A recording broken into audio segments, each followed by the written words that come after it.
नमस्कार, मी नम्रता वागळे. पैसा झाला मोठाच्या या नव्या भागामध्ये आपल्या सगळ्यांचं स्वागत. एप्रिल, मे, जून हे महिने साधारण कॉर्पोरेट कंपनी किंवा जे सॅलरीड एम्प्लॉईज असतात त्यांच्यासाठी आनंदाचे क्षण असतात, कारण त्यांचे अप्रेझल, इन्क्रीमेंट्स या काळामध्येच होत असते. आता यामध्ये गोंधळाचं वातावरण त्यांच्यासाठी होतं की नवा पैसा जो त्यांच्या वाढीव पैसा जो हातात येतो तो कुठे द्यायचा. अनेकांचं प्रमोशन झालेलं असतं, नव्या टॅक्स ब्रॅकेटमध्ये त्यांची उंची झालेली असते, गुंतवणूक कशी करायची, रिस्क घेण्यासाठी मन धजावत नसतं.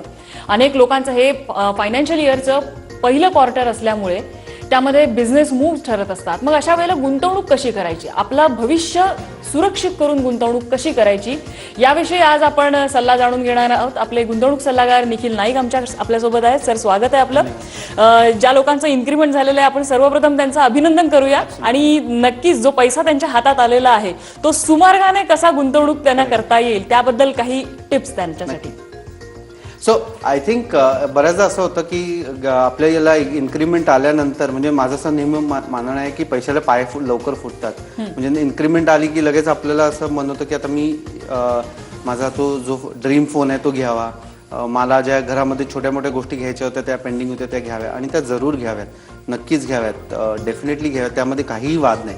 पण त्याचबरोबर आपण एक केलं पाहिजे की थोडेफार पैसे जे आहेत, म्हणजे जर मला इन्क्रीमेंट 100 रुपयाची इन्क्रीमेंट आली असेल तर 30 रुपयाचं तुम्ही नक्कीच तुम्हाला ज्या काही गोष्टी करायच्या असतील त्या कराव्यात.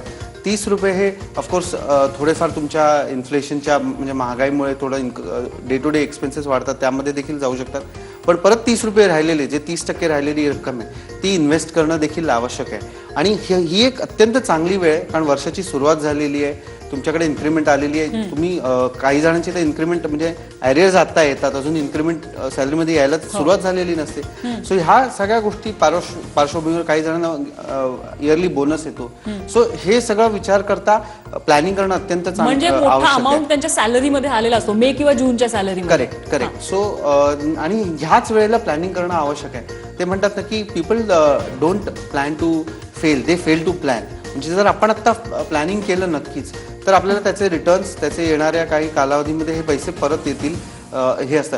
एक असं लक्षात घ्यावं की असं मानून चालावं की तुमची इन्क्रीमेंट झालीच नाही किंवा इन्क्रीमेंट कमी प्रमाणात झाली असं धरून स्वतःला बांधून घेतलं पाहिजे, डिसिप्लिन करून घेतलं पाहिजे की ही दर महिन्याला इन्क्रीमेंटमध्ये काही रक्कम तुमची गुंतवणूक होते. नक्कीच. त्यामुळे गुंतवणूक करण्यासाठी तुमच्यासाठी एक खूप महत्त्वाचे टिप्स असणार आहे. तुमचेही काही प्रश्न असतील तर तुम्ही आम्हाला विचारू शकता. तुमच्या टीव्ही स्क्रीनवरती तुम्हाला फोन नंबर आमचा समोर आहेच. फक्त एक काम करायचं की प्रश्न विचारताना आपल्या टीव्हीचा आवाज कमी ठेवा आणि एक सलग प्रश्न विचारा. आपल्याला पहिल्यांदाच फोन आलेला आहे, त्यांचंही नाव निखिल नाईक आहे, गोव्याहून. निखिलजी, तुमचा प्रश्न विचारा.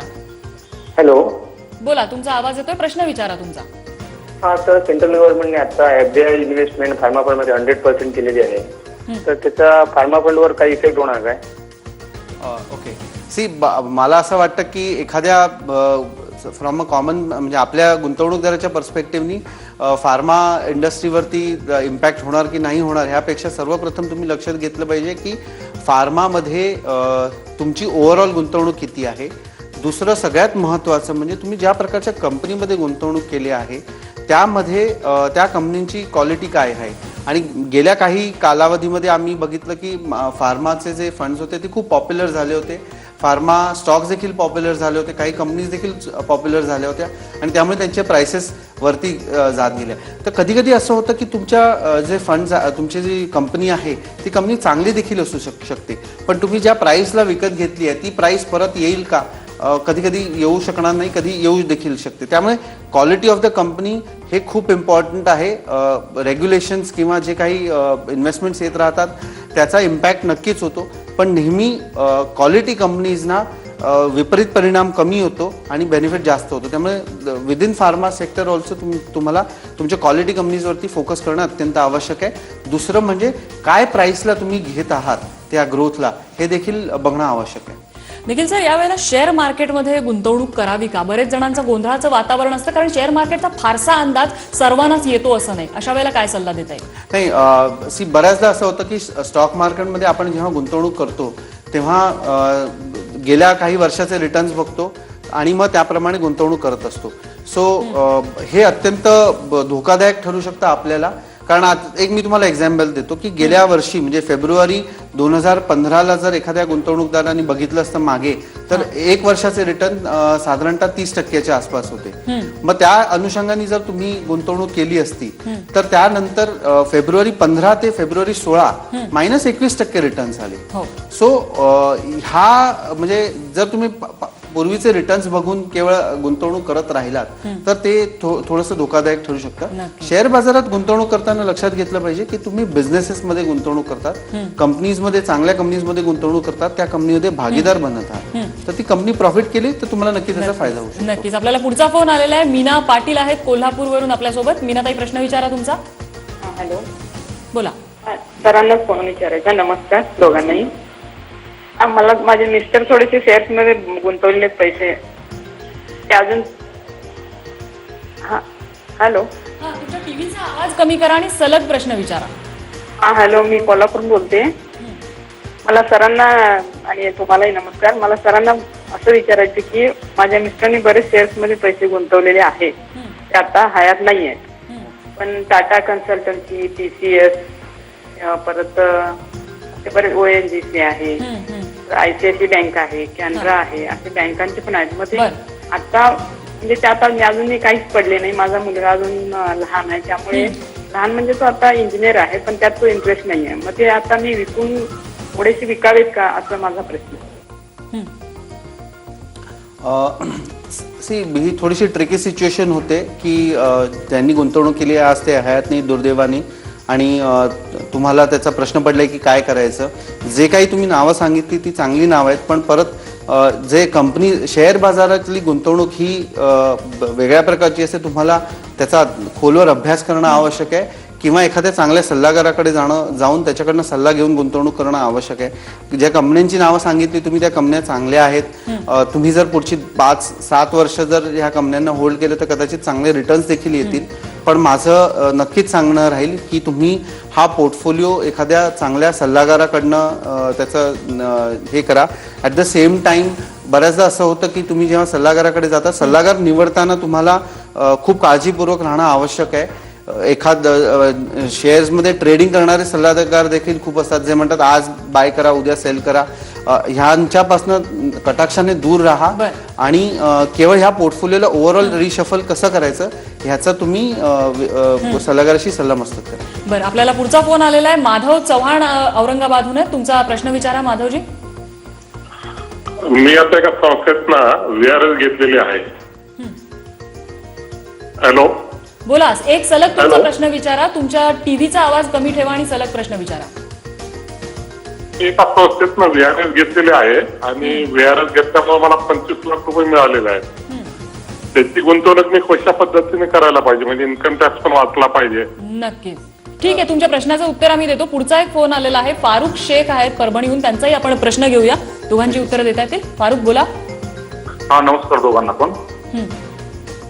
सर, माझा असा प्रश्न आहे की मागील 2 वर्षापासून मी इन्व्हेस्टमेंट करतोय. हॅलो, बोला. तुमचा आवाज येतोय. एक सलग प्रश्न विचारा. मागील 2 वर्षापासून मी इन्व्हेस्टमेंट करतोय, तर मला नेहमी लॉस त्या ठिकाणी व्हायला.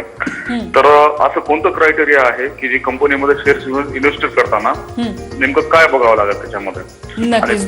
दोन्ही वेगवेगळे प्रश्न आहेत. एकानं आपले रिटायरमेंट प्लॅन करायचे आणि एकानं इन्व्हेस्टमेंट नेमकी कशी करायची की रिटर्न चांगले मिळतील. आपण या दोन्ही प्रश्नांची उत्तरं घेणार आहोत. तुर्तास वेळ झाली एका छोट्याशा ब्रेकची. ब्रेक नंतर या दोन्ही प्रश्नांची उत्तरं जाणून घेऊया. बघत राहा ABP माझा.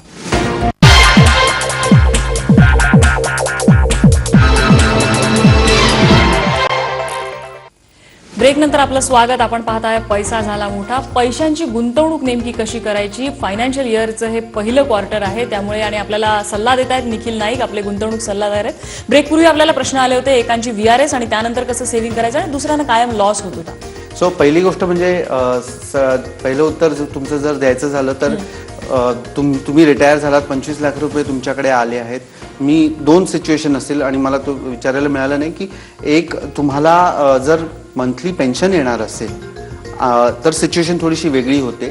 तर मंथली पेन्शन येणार असेल आणि तुमचे बँक FDs असतील तर ह्यातनं येणारं जेवढं काही व्याज आहे ह्याची सगळ्याची तुम्ही टोटल करा. हेही टोटल झाल्यानंतर तुम्हाला कळेल की तुम्हाला मंथली रिक्वायरमेंट किती आहे आणि समोर मंथली पैसे किती येत आहेत. ही जर तुमच्याकडे फिगर आली तर जी काही डेफिसिट राहणार असेल, समजा म्हणजे तुम्हाला असं आहे की या 25 लाखातनं ॲडिशनल तुम्हाला 10,000 रुपये मंथली व्याज येणं आवश्यक आहे, तर ते तुम्ही तेवढी रक्कम केवळ 10,000 रुपये व्याज येईल तुम्हाला साधारणतः, ते त्याची साधारणतः व्हॅल्यू होते 15-1 लाख रुपये तुम्ही गुंतवणूक केली तर तुम्हाला त्याचं मंथली व्याज तेवढं साधारणतः आसपास यायला पाहिजे, तर ते तुम्ही त्यामध्ये गुंतवणूक करू शकता. तुमचं वय 55हून अधिक असेल तर तुम्ही गव्हर्नमेंट ऑफ इंडियाची सिनियर सिटीजन सेव्हिंग स्कीम असते त्यामध्ये गुंतवणूक करू शकता. क्वार्टरली व्याज येईल तुम्हाला आणि मॅक्सिमम अमाऊंट 15 लाख आहे त्यामध्ये. उरलेली रक्कम जी आहे आणि ह्या 15 लाखांनी किंवा 18 लाख ओव्हरऑल तुम्ही गुंतवणूक केली ज्याने तुम्हाला मंथली जे काही व्याज येणार आहे ते तुमची रिक्वायरमेंट पूर्ण होत असेल तर 5 ते 7 लाख रुपये हे नक्कीच तुम्ही क्युम्युलेटिव्ह म्हणजे जे 5 वर्षानंतर तुम्हाला पैसे पूर्ण हातात येतील त्यावर व्याज घेऊ नका, ते पैसे पूर्ण 5 ते 7 वर्षानंतर वाढून हातात येतील अशामध्ये गुंतवणूक करा. मग ते कशात कराल तर थोडे तुम्ही 2-1 लाख रुपये FD मध्ये गुंतवणूक करू शकता की जी तुम्हाला कधी इमर्जन्सीला रिक्वायरमेंट लागेल त्यासाठी. 5-1 लाख रुपये तुम्ही म्युच्युअल फंडमध्ये, बॅलन्स फंडमध्ये ठेवू शकता. एक लक्षात घ्या की आता तुम्ही रिटायर झालात तर तुमच्याकडे नवीन कॅश फ्लो येणार नाही आहे, तर तुमचे पैसे वाढणं हे देखील आवश्यक आहे, कारण पुढची 20-25 वर्ष आपल्याला हे पैसे वापरायचे आहेत आणि यातनं येणारे व्याज आपल्याला तुमच्या लाईफस्टाईलसाठी वापरायचे आहे. त्यामुळे 15 ते 18 लाख रुपये रेग्युलर इन्कम देणाऱ्या गुंतवणुकीमध्ये 5 ते 7 लाख रुपये हे 2 लाख रुपये बँक FD आणि 5 लाख रुपये बॅलन्स फंड असं मी तुम्हाला सजेस्ट करेन. आणि फारुख शेखनी आपल्याला प्रश्न विचारलेला होता, त्यांना खूपच लॉस होतोय, ते कायम गुंतवणूक करतायत तरी सुद्धा, तर त्यांना काय सल्ला देता येईल? सगळ्यात एक म्हणजे मी गुंतवणूकदारांना भेटतो आणि इनफॅक्ट आम्ही थोडंफार त्यांच्यावरती स्टडी देखील करत असतो. सर्वात प्रथम गुंतवणुकीचा हा सगळ्यात महत्त्वाचा रूल हा आहे की जेव्हा तुम्ही गुंतवणूक करायला सुरुवात करत असताल तेव्हा तुम्हाला एक पॉझिटिव्ह माइंडनी सुरुवात केली पाहिजे. म्हणजे फ्रँकलिन टेम्पल्टनचे जे संचालक होते त्यांनी सुरुवातीला म्हटलं होतं की स्टार्ट विथ अ प्रेयर आणि start with a positive mind. पहिलं तुम्ही हा माइंडसेट काढून घेतला पाहिजे की गेल्या 2 वर्षात तुम्हाला लॉस झाला आहे तर ह्यापुढे देखील तुम्हाला लॉस होत राहील. ॲव्हरेजेस प्रमाणे आता असं आहे की जर गेली 2 वर्ष लॉस झाले तर येणाऱ्या काळात तुम्हाला प्रॉफिटच होईल. राहिली गोष्ट जर तुम्ही डायरेक्ट स्टॉक्समध्ये कशी गुंतवणूक करायची हे विचारत असाल तर त्यासाठी काही 4-5 क्रायटेरिया असतात की एखादी कंपनीमध्ये गुंतवणूक कशी करावी. तर सर्वप्रथम ती कंपनी नोन असली पाहिजे, त्या कंपनीचं प्रोडक्ट तुम्ही कधी ना कधीतरी वापरलं असलं तर अतिउत्तम, किंवा त्या कंपनीच्या बद्दल तुम्हाला जनरल माहिती असणं आवश्यक आहे. दुसरं, गेल्या 3-1 वर्षामध्ये त्या कंपनीनी ती कंपनी लॉस मेकिंग असेल तर तुम्ही त्यामध्ये गुंतवणूक करणं अवॉइड केलं पाहिजे. प्रॉफिट मेकिंग कंपनीमध्ये गुंतवणूक केली पाहिजे. तर तुम्हाला त्या 3 वर्षाची बॅलन्स शीटचा थोडासा अभ्यास करावा लागेल. तिसरं म्हणजे त्या कंपनी तुम्हाला गुंतवणूकदार म्हणजे इन्व्हेस्टर फ्रेंडली आहे का हे कसं कळतं तर दरवर्षी किती डिव्हिडंड देते आणि तो डिव्हिडंड जर चांगला देत असेल तर नक्कीच ती कंपनी इन्व्हेस्टर फ्रेंडली आहे. त्यामुळे तिचं इंटेन्शन आहे की गुंतवणूकदारांनी देखील प्रॉफिट कमवावं. ह्या 3 महत्त्वाच्या गोष्टी तुम्ही बघितल्या पाहिजे. चौथं म्हणजे ही कंपनी खूप जास्त सगळीकडे सगळेच जण न्यूजपेपर जर तुम्ही उघडला आणि त्यामध्ये सातत्याने त्या कंपनीचं नाव येत असेल आणि ती कंपनी खूप प्रॉफिट करणार आहे, खूप चांगलं करणार आहे असं जर न्यूज येत असेल तर त्या कंपनीमध्ये अवॉइड करा गुंतवणूक करणं. कारण खूप पॉप्युलर असेल तर त्याचा अर्थ ती कंपनी ऑलरेडी महाग झालेली आहे. सो ह्या 3-4 क्रायटेरिया तुम्ही लक्षात ठेवले पाहिजेत गुंतवणूक करताना आणि त्याप्रमाणे तुम्ही गुंतवणूक करू शकता. नक्कीच. आपल्याला पुढचा फोन आलेला आहे. पंकज माने सांगलीहून आपला प्रश्न विचारतात. पंकज, तुमचा प्रश्न विचारा. नमस्कार सर, माझं नाव पंकज माने. आता मी सर जॉब करतोय आणि एज आहे 25 इयर आणि मला म्युच्युअल फंड मध्ये इन्व्हेस्ट करायचं आहे. बट शॉर्ट टर्म करू की लॉंग टर्म करू या संदर्भात विचारायचं होतं. आणि दुसरी गोष्ट, कुठल्या स्कीम मध्ये इन्व्हेस्ट करू हा एक प्रश्न होता. तुमचं वय किती आहे? 25. सो वय 25 आहे तर तुम्ही एका करिअरच्या बिगिनिंगला आहात आणि इनफॅक्ट चांगली गोष्ट आहे की तुम्ही विचार करतात गुंतवणुकीचं. तुमच्याकडे पुढची 35 वर्ष आहेत तुमचे बरेचसे गोल अचीव्ह करण्यासाठी आणि गुंतवणूक करण्यासाठी देखील. तर 2-3 गोष्टी लक्षात घेतल्या पाहिजेत की शॉर्ट टर्म करावं का लॉंग टर्म. दोन्हींची गरज आहे. शॉर्ट टर्म, मीडियम टर्म आणि लॉंग टर्म ह्या तिन्ही बास्केट्स तुम्हाला लागणार आहेत. शॉर्ट टर्म म्हणजे तुम्हाला जे काही येत्या काही काळामध्ये खर्च असतील किंवा कधी कधी इमर्जन्सी असतात त्यासाठी पैसे लागतात तर त्यासाठी लिक्विड फंड म्हणून म्युच्युअल फंडमध्ये येतात, त्यामध्ये तुम्ही गुंतवणूक करू शकता किंवा बँक FD मध्ये गुंतवणूक करा. 25 वय आहे तुमचं, लग्नाची वेळ येऊ शकते 2-3 वर्षामध्ये किंवा दुसरे काही खर्च येऊ शकतात, घर घेण्याचं प्लॅन येऊ शकतं. सो 3 ते 4 वर्षाचे जे गोल्स आहेत तुमचे, ते जे पैसे आहेत ते तुम्ही बॅलन्स फंडमध्ये ठेवावेत. आणि एक 30% रक्कम, म्हणजे जसं मगाशी मी म्हटलं की जर तुमच्याकडे 100 रुपये आहेत गुंतवणूक करायला, तर मी सजेस्ट करीन 20 ते 25 रुपये शॉर्ट टर्म लिक्विड फंड किंवा फिक्स्ड डिपॉझिट, 25 ते 30 रुपये तुम्ही नक्कीच बॅलन्स फंड्समध्ये ठेवा, जे तुम्हाला 3-4 वर्षात लागतील आणि कामाला येतील. आणि 30 रुपये तुम्ही उरलेले जे आहेत ते तुम्ही लॉंग टर्म इक्विटी फंड्समध्ये ठेवा. थोडेफार पैसे PPF मध्ये देखील गुंतवणूक करू शकता, just to give you some stability in the portfolio. हे जे लॉंग टर्म पैसे मी म्हणतोय ते. आणि ह्या पैशाला पुढची 20-1 वर्ष तुम्ही हात नका लावू. असं डिसिप्लिन तुम्ही पाळा तर नक्कीच तुम्हाला त्याचा फायदा होईल. आणि जाता जाता अजून एक गोष्ट की तुमच्या सिन्स तुम्ही नवीन जॉब सुरू केलाय, तर तुम्ही तुमचं एक टर्म इन्शुरन्स घेणं अत्यंत आवश्यक आहे, जेणेकरून तुमची फॅमिली देखील सुरक्षित राहू शकते. नक्कीच. त्यामुळे पैसा हातात येत असतो. जसं निखिल सरांनी सांगितलं की पैसा हा चंचल असतो, लक्ष्मी चंचल असते, त्याला कुठेतरी बांधून ठेवायचं असतं. सन्मानाने बांधून ठेवा, ती लक्ष्मी नक्कीच तुमची भरभराट करेल. योग्य ठिकाणी योग्य सल्ला घ्या आणि आपल्या पैशाची गुंतवणूक करा. भविष्य तुमचं उज्ज्वलच असेल.